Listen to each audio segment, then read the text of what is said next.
Welcome to Med School Content. Today we're tackling hypertension, the single most common modifiable cardiovascular risk factor on the planet. Over 1 billion adults worldwide have it, and here's the kicker. More than half of those being treated still don't reach their blood pressure goal. This is a disease management deep dive, so we're going from classification all the way through crisis management.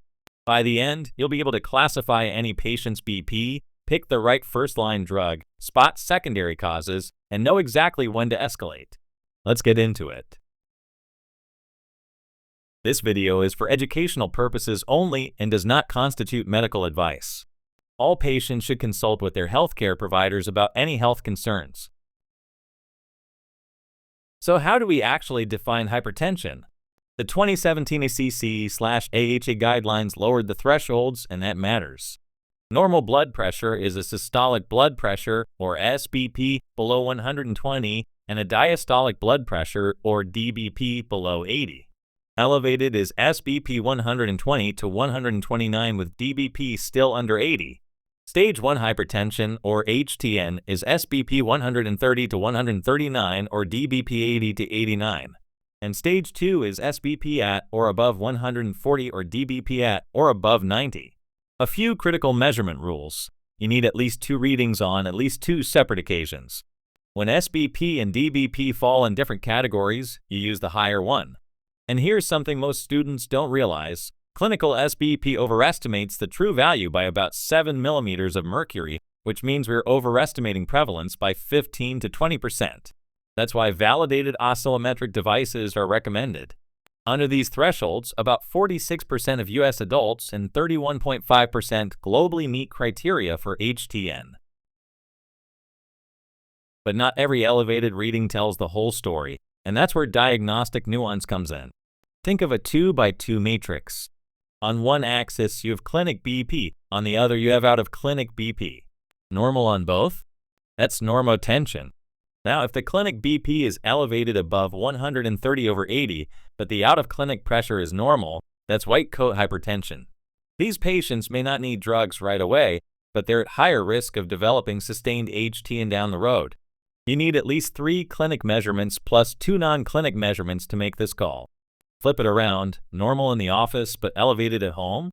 That's masked hypertension, and it actually carries higher cardiovascular or CV risk. Suspect it when someone has normal office BP, but advanced atherosclerotic disease. And of course, elevated in both settings is sustained hypertension. The takeaway? Out-of-clinic BP monitoring is essential for accurate classification. Now let's talk about why blood pressure rises in the first place. Start with the fundamental equation. Mean arterial pressure, or MAP, equals stroke volume times heart rate times systemic vascular resistance, or SVR. Everything about HTN comes back to this equation. The master regulator is the renin-angiotensin-aldosterone system, or RAAS. Renin is released from juxtaglomerular cells in the kidney. It cleaves angiotensinogen into angiotensin 1. Then angiotensin-converting enzyme, or ACE, primarily in the lungs, converts angiotensin 1 into angiotensin 2, which is an octapeptide and the key effector. Angiotensin 2 does 5 major things. 1. Efferent arteriole vasoconstriction to maintain glomerular filtration rate, or GFR. 2. Proximal tubular sodium-hydrogen exchange. 3. Aldosterone secretion from the adrenal cortex. 4. Sympathetic activation. And 5. ADH secretion. Aldosterone then acts on the collecting duct, activating the epithelial sodium channel, or NSC, apical potassium channels, and the basolateral sodium-potassium ATPase. And here's a board pearl. ACE2 acts as a counterbalance, generating vasodilatory angiotensin 1 through 7 via the MAS receptor. Primary or essential HTN accounts for 90 to 95% of all cases, and it's a polygenic multifactorial syndrome. 3 systemic drivers keep the pressure elevated. First, the sympathetic nervous system. It increases heart rate, contractility, and vasoconstriction, and direct renal sympathetic nerves drive sodium retention and renin secretion. Second, the renal pressure-natriuresis shift. Normally, when pressure goes up, the kidney excretes more sodium and water. In HTN, that set point is shifted. The kidney's normal response is impaired, so it maintains sodium and water balance at a higher pressure set point. This is why the kidney is the long-term BP regulator, not the heart, not the vessels. Third, arterial stiffness. Compliance equals change in volume over change in pressure. When compliance falls, pulse pressure rises. This explains isolated systolic HTN in the elderly, where calcium and collagen accumulate while elastin degrades. So what happens when HTN goes untreated? Target organ damage.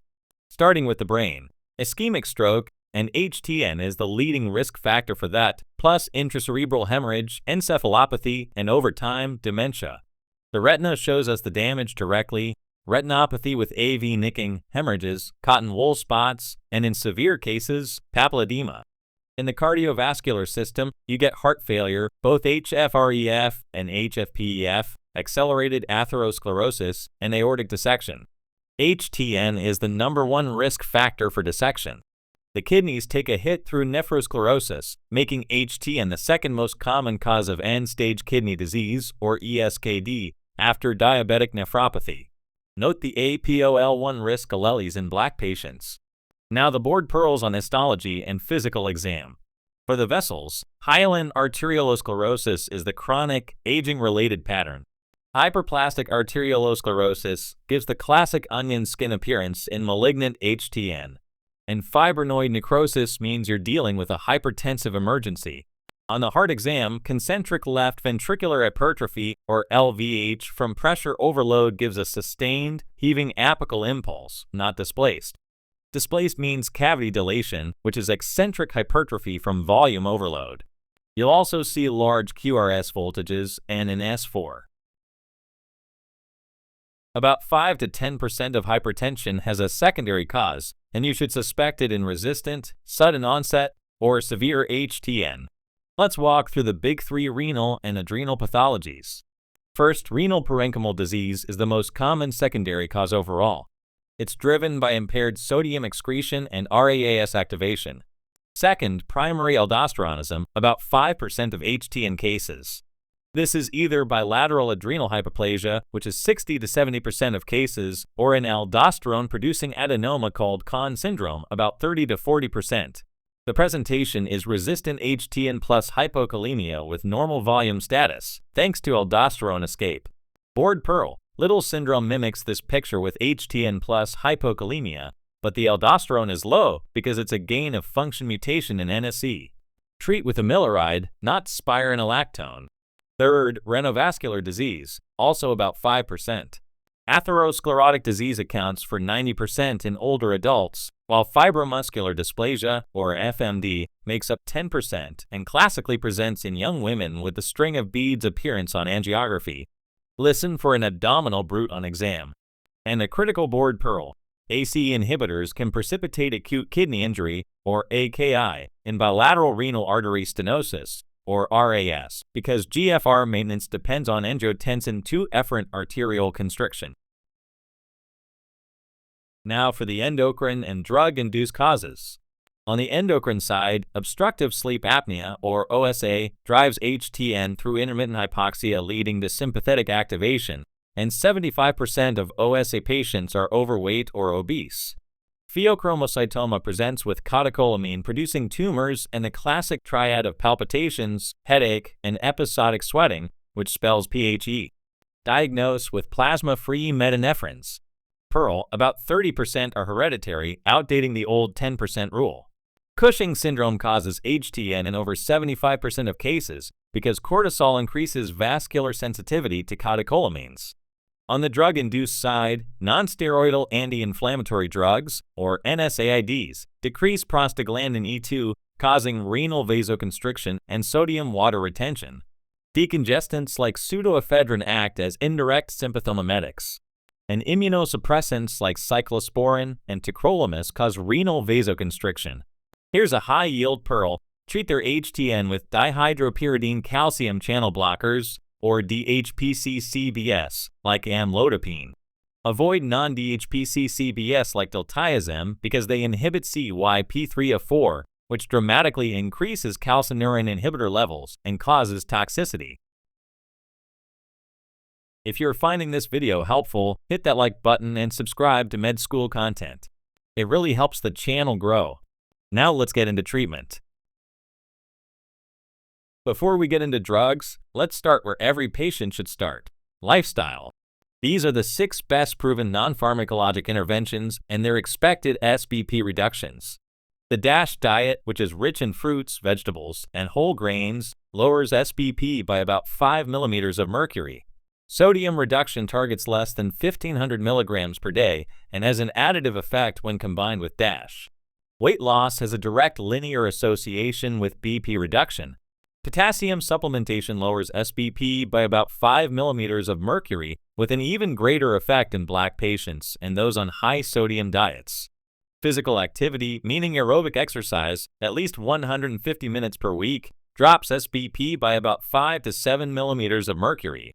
And alcohol reduction, each standard drink, that's 14 grams, raises SBP by about 1.5 millimeters of mercury, and cutting back can give you more than 5 millimeters of mercury reduction. The key concept: these interventions are additive. Combining DASH plus sodium reduction plus exercise gives you the most bang for your buck.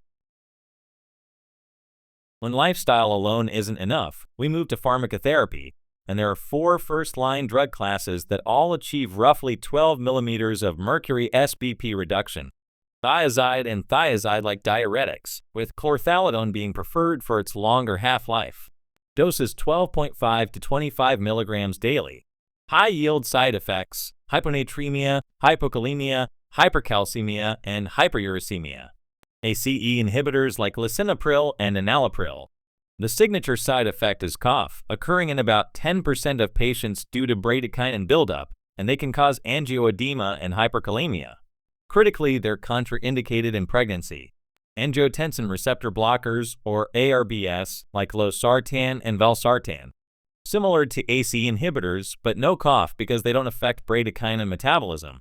However, the risk of angioedema is much lower, but not zero.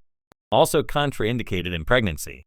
And DHPCCBs like amlodipine and nifedipine. Their peripheral edema isn't fluid overload. It's from precapillary arteriolar dilation increasing capillary hydrostatic pressure. They also cause flushing and gingival hyperplasia. Now let's put it all together with the treatment algorithm. Start by assessing BP stage and atherosclerotic cardiovascular disease, or ASCVD risk.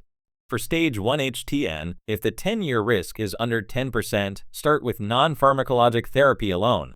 If the risk is 10% or higher, or the patient has chronic kidney disease, diabetes, or known CV disease, add 1 drug to lifestyle measures. For stage 2 HTN, go straight to 2-drug combination therapy. Lower doses of 2 drugs beat a high dose of 1. Preferred combos are a thiazide plus an ACE inhibitor or ARB, or a CCB plus an ACE inhibitor or ARB. The target for most patients is SBP over DBP less than 130 over 80 millimeters of mercury. And the evidence behind that target? The SPRINT trial. This landmark study enrolled 9,361 high CV risk patients without diabetes and compared intensive control to SBP under 120 versus standard control under 140. Intensive therapy produced a 25% reduction in primary CV outcomes and a 27% reduction in all-cause mortality. The trial was stopped early at 3.26 years because the benefit was so clear. Older adults 75 and above saw even greater benefit. When first-line agents aren't enough, or when specific clinical indications exist, we turn to second and third-line agents. Beta blockers are no longer first-line for uncomplicated HTN, but they're essential when there's a compelling indication. They mask hypoglycemia in diabetics, so use with caution. Board Pearl, treat beta blocker overdose with IV glucagon, which bypasses beta receptors to increase cyclic MP. Mineralocorticoid receptor antagonists, or MRAs, particularly spironolactone, are the fourth-line agent of choice for resistant HTN. Watch for hyperkalemia and gynecomastia. Direct vasodilators include hydralazine, which is safe in pregnancy but causes drug-induced lupus via antihistone antibodies, and minoxidil, which is potent but causes hirsutism. Central alpha-2 agonists. Methyldopa is safe in pregnancy and is the drug of choice for HTN in pregnancy, while clonidine can cause severe rebound HTN if stopped abruptly. And alpha-1 blockers, which all end in osin, are used primarily for benign prostatic hyperplasia and carry a high risk of postural hypotension. The board loves to give you a patient with HTN plus a comorbidity, and the answer depends on matching the right drug to the right patient.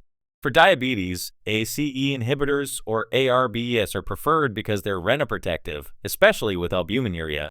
Target is under 130/80, and SGLT2 inhibitors provide a modest additional 5/2 mm of mercury reduction. For chronic kidney disease, or CKD, the foundation is an ACE inhibitor or ARB plus a diuretic. Crethalidone and finerenone are effective even in advanced disease. For heart failure, combine an ACE inhibitor or ARB with a beta blocker like metoprolol or carvedilol, plus an MRA. The critical rule: avoid non-DHPC CBS like verapamil and diltiazem because of their negative inotropy. Amlodipine is safe. For pregnancy, the drug of choice is methyldopa. Labetalol and nifedipine are also options. Avoid ACE inhibitors, ARBs, and direct renin inhibitors because they're highly teratogenic. And for Black patients, thiazides or CCBS are significantly more effective as initial monotherapy than ACE inhibitors or ARBs. Now for the most critical distinction in hypertension management: urgency versus emergency. Hypertensive urgency is severe HTN, typically SBP over 180 or DBP over 120, without end-organ damage. Treat with oral agents and gradual reduction. Hypertensive emergency is that same severe BP, but with acute end-organ damage, encephalopathy, AKI, flash pulmonary edema, or aortic dissection. This requires IV agents in the intensive care unit, or ICU. The clinical rule: do not normalize BP immediately. The patient's autoregulatory curve has shifted rightward, so a sudden drop can cause watershed ischemia, stroke, or MI.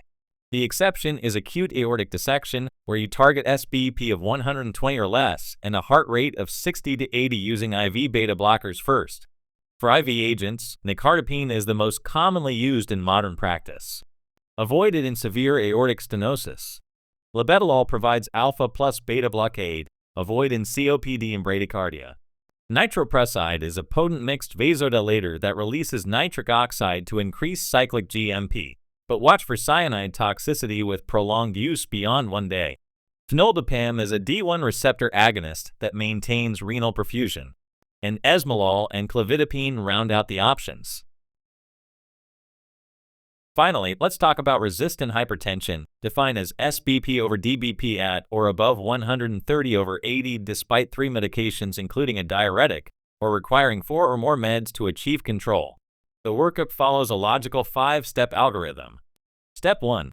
Exclude pseudo-resistance by ruling out inaccurate measurement and white coat HTN using out-of-office BP.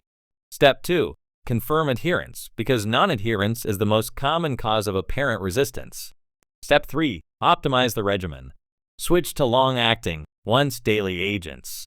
Replace hydrochlorothiazide, or HCTZ, with chlorthalidone. Convert to single-pill combinations. Step 4. Screen for secondary causes.